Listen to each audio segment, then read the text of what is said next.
And welcome back to Forbes Sports Money. While professional sports get most of the media attention, youth and amateur sports are also big business. And like their professional counterparts, youth sports are becoming more competitive and specialized. Travel teams, tournaments, and sports-specific training today resemble more closely the major leagues rather than the pickup games of yesteryear.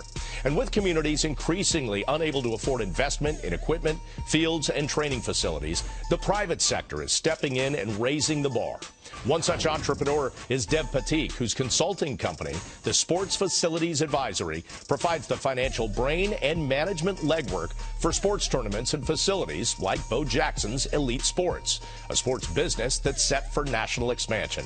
Mike Lozanian traveled out to Lockport, Illinois to take a look at the newest step in the evolution of youth and amateur sports and to discuss this multi-billion-dollar business for our Sports Money profile.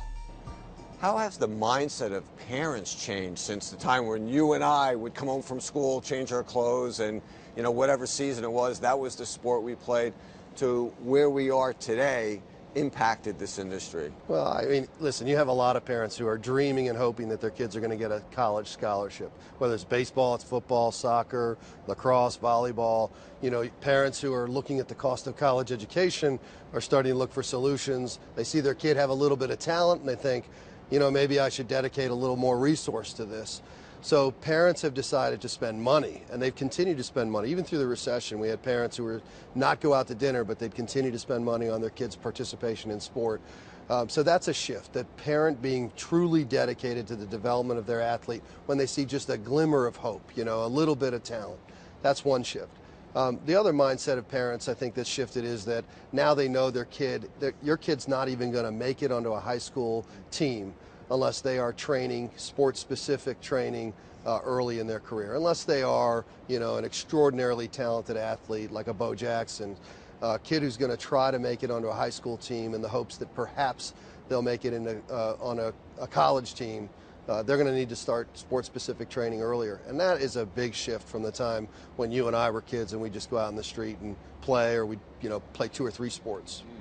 When you look at the growth of this industry in terms of facilities, money raised, the youth that participate in coming to these facilities, what do the trends suggest? I don't think this is a fad. Youth and amateur sports has gotten increasingly more competitive. We have more and more kids participating. Parents and I think our society now dictate that kids are going to be in structured activity, whether it's art or sport.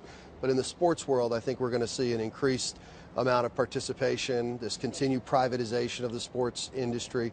And now I believe the trend will be that technology will attract sponsor revenue and advertisers to the market. Traditionally these facilities have been for the local community, and the number of eyeballs that a sponsor can get has to do with the number of door swings in an individual facility. That's going to change as we have grandparents now watching online games of their kids. Their grandparents are in Omaha and they're watching kids play in Florida or play in Cooperstown. That's creating more eyeballs. It's more online exposure. So now we're seeing the attention of major corporate sponsors and advertising, and I believe that's going to shift the industry significantly. How many facilities have you overseen in the construction of since the inception of your company? We've done, in total, we've done about $4 billion in youth and amateur sports complexes. That means that we have analyzed, planned, helped to fund, open, or manage somewhere in the neighborhood of 130 different facilities. This year alone, we'll do 1.5 million square feet of indoor facilities and 800 acres outdoor. We'll buy more turf this year than anyone on planet Earth. Is this trend expanding outside of the United States?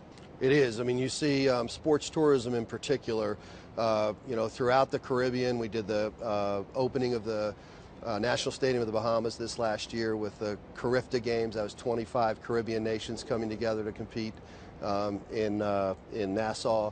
Throughout the Middle East, you see new developments coming online, and many of them are dedicated to youth and amateur competitions or collegiate competitions. So the number of deals that you're talking about, it's not just for training facilities, it's also for places where they have competitions like baseball tournaments? That's exactly right. So there's a bigger expansion in those competitive environments. We're seeing more sports tourism, more competition venues, more tournament venues.